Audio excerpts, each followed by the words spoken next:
Bumisita si Senadora Amy Marcos sa bayan ng Guimba, Nueva Ecija kung saan namahagi ng cash assistance sa mga kwalipikadong benepisyaryo ng Republic Act 11982 o Expanded Centenarians Act of 2024. Sa ilalim ng batas na ito, hindi na kailangang maghintay hanggang 100 taon ng mga senior citizens upang makatanggap ng mga benepisyo.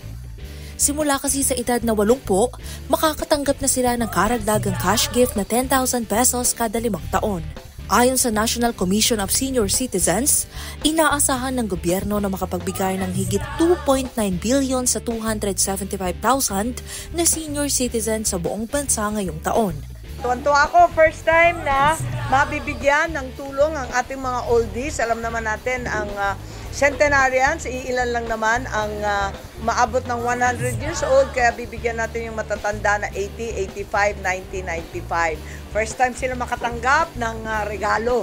At bilang pagkilala natin sa kanilang tulong sa atin.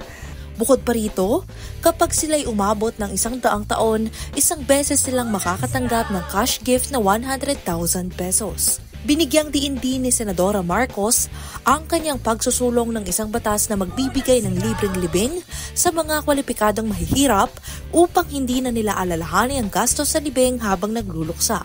Kaya gusto ko magkaroon ng maayos na listahan para sa talagang mga qualified na sadyang mahihirap at talagang napirmahan ng ating mga social welfare.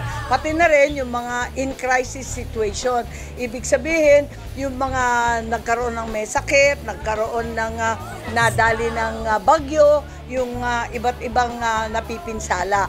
So yun, dapat lista ng ating social welfare. At kapag may listahan na ganyan, may kontrata rin ang DSWD sa iba't ibang funeral establishment at obligado na ang funeral establishment magkaroon ng indigent package. Kapag may namatay at nasa listahan ng kalipikado, babayaran agad ng DSWD. Binanggit din ng Senadora na patuloy pa rin ang social pension program na nagbibigay ng 1,000 pesos buwan ng ayuda sa mga senior citizens na inumpisahan noong 2024 at kasalukuyan pa rin ipinatutupad. Kasama ng ibang senador, nakikipag-ugnayan umano sila sa Department of Budget and Management upang mapalawig ang programa at maisama ang iba pang sektor tulad ng mga persons with disabilities, solo parents, magsasaka, mangingisda at iba pang mga nangangailangan.